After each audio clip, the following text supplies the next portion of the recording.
Hello friends, how are you all. So आज की video में क्योंकि आप लोगों का सीटेट और स्टेट का पेपर आ रहा है तो मैंने सोचा आप लोगों को कुछ चीजें ओएमआर से रिलेटेड बता देती हूँ, ठीक है। और वही चीजें बताऊंगी जो कि मैंने खुद से एक्सपीरियंस की हैं जब मैं एग्जाम देने गई थी और मैंने आसपास के जो भी वहां पर स्टूडेंट्स पेपर दे रहे थे, मतलब कौन कौन सी चीजें जो है ना हमारे दिमाग में लिटरली आती ही नहीं है और वहां जाके हमें इतना ज्यादा प्रॉब्लम होता है। मतलब हम लोगों को पता ही नहीं होता कि ये चीज भी अच्छे से करनी थी या सही करनी थी या फिर ये इस तरीके से करनी थी, तो वो चीज मैं आपको बताने वाली हूँ, ठीक है। बाकी आपकी प्रिपरेशन तो आई थिंक अच्छे से चल रही होगी स्टिल, ठीक है ना। और कोई इससे रिलेटेड आपको डाउट होता है, कोई चीज नहीं समझ आती तो आप कमेंट्स कर सकते हैं। Also you can follow me on Instagram by basic Gyan के, ठीक है। तो अब देखिए आप लोगों को पेपर तो आपका ऑफलाइन होगा, ठीक है, जिसके अंदर आप लोगों को एक ओएमआर शीट मिलेगी जो आपका जो ये ऑफलाइन क्वेश्चन पेपर है ना इसके यहाँ फ्रंट में बंद होती है, ठीक है। और ये यहाँ से सील होता है। तो जब आपका टाइम हो जाता है तो बिफोर 5 मिनट्स आपको जो है अलाउ किया जाता है कि आप इसको मतलब कि देख लीजिए और ये कटी फटी ना हो, ऐसा कुछ समथिंग ऐसा करके मतलब चेक करना होता है। उसके बाद जब खोलना है फिर उसके बाद आपको ओएमआर शीट निकालनी है, ठीक है।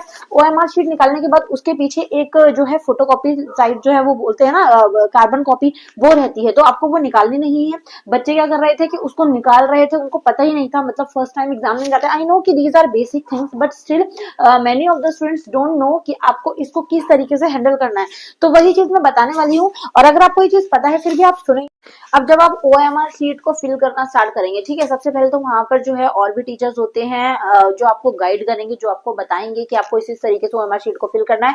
बाकी आपको एक दो चीजें मैं आपको बताती हूँ जो वो लोग नहीं बताएंगे, इवन कोई नहीं बताएगा, बट जो एक्सपीरियंस्ड कैंडिडेट्स होंगे वही आपको गाइड कर सकते हैं। तो सबसे पहली चीज, आपको जो पेन लेकर जाना है वो मोटी निब वाला लेकर जाना है, ठीक है। मीन्स उसकी ग्रिप जो है वो थोड़ी सी थिक होनी चाहिए, मोटी होनी चाहिए, और उससे आप बाकी इन्फॉर्मेशन भी फिल कर सकते हैं। जैसे यहाँ रोल नंबर वगैरह फिल करना होता है तो मैंने ये उसी पेन से किया है, ठीक है। आई थिंक 10 और 15 रुपीज का पेन आता है, उससे आपके सर्कल्स जो हैं वो जल्दी जल्दी फिल होंगे, ठीक है। बिल्कुल पतली ग्रिप वाला पेन जो कि आप usually we use for writing, वो आपको पेन वहां नहीं लेकर जाना, ठीक है। मोटी ग्रिप वाला पेन लेकर जाना है। अभी मेरे पास है नहीं, अदरवाइज आई शो यू। उसके अलावा में आपको और चीज किस चीज का ध्यान रखना है, अब जो गोले भरने हैं उसके अंदर जो ओएमआर शीट के गोले भरने वाला पोर्शन है, आपको उसको किस तरीके से करना है। कई स्टूडेंट्स होंगे एक क्वेश्चन पढ़ते हैं उसके बाद एक गोला फिल करते हैं, एक क्वेश्चन पढ़ते हैं एक गोले को फिल करते हैं, तो आपको ऐसे सर्कल्स को फिल नहीं करना। आप क्या कर सकते हैं, चाहे तो आप इसके अंदर 3-4 पेजेस का एक पोर्शन होता है, okay, you can do one portion first, ठीक है। आफ्टर दैट उस वन पोर्शन के जो क्वेश्चंस होंगे, I think 30 questions one portion में होंगे, तो वो आपको सीटेट की बात कर रही हूँ मैं, ठीक है। एस्टेट में भी ऐसे होता है, वहां अलग परफॉर्मा रहता है, बट पोर्शन तो सब पेपर्स में रहेंगे। तो आपको वन पोर्शन सॉल्व करना है। After that you will fill only one portion in circles, ठीक है। तो आप वो सर्कल्स फिल कर देंगे। उसके बाद सेकंड पोर्शन करिएगा, फिर सेकंड पोर्शन जो 30 मार्क्स का होगा 30 क्वेश्चन आपको फिल कर लेने हैं। इस तरीके से करेंगे तो आपको थोड़ा सा इजी पड़ेगा। एक और तरीका भी है, अगर मैं पेन की बात करूं तो आप लोगों को ब्लू और ब्लैक पेन जो है अलाउड होता है, so you can use blue either blue black pen, ठीक है ना। और फिल करने के लिए मैंने आपको बता दिया। कुछ स्टूडेंट्स क्या करते हैं, they do all the paper in one time, ठीक है। उसको करने के बाद में फिर उसके बाद after that they fill the sheet fully, ठीक है। फिर उसको ओएमआर शीट को लेकर बैठ जाते हैं और सर्कल करना शुरू कर देते हैं। तो आपको वो चीज नहीं करनी, ठीक है। उससे क्या होता है, माइंड थोड़ा थोड़ा बीच बीच में धक्के खाता रहता है, उस टाइम पे नर्वसनेस भी रहती है। तो एक अगर आपने गोले को गलत भरा उसके बाद सारे के सारे गलत ही फिल होंगे, तो इसलिए आपको पोर्शन वाइज करना है, अदरवाइज गलती होगी भी तो एक ही पोर्शन होगी तो आपके मार्क्स कट नहीं होंगे, ठीक है।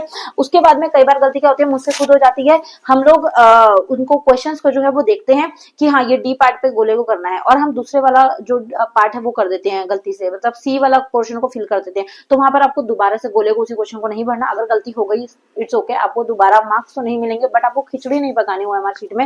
आपको अपनी ओएमआर शीट को एकदम क्लीन और नीट रखना है, ठीक है। तो आई थिंक ये चीज भी समझ आ गई होगी। जो चीज बताई वो मैंने अपने खुद के एक्सपीरियंस से बताई है कि स्टूडेंट्स जो है ऐसी मिस्टेक्स करते हैं, तो आपको ऐसी मिस्टेक्स नहीं करनी। एंड पेपर में जो है वो ज्यादा टाइम नहीं है, ठीक है।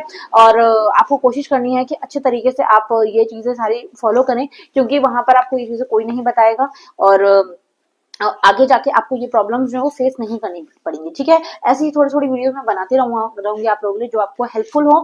फॉर मोर अपडेट सब्सक्राइब कर दीजिएगा चैनल को और वीडियो को लाइक कर दीजिएगा अगर पसंद आई हो, और नेक्स्ट वीडियो मिलते हैं। सी यू।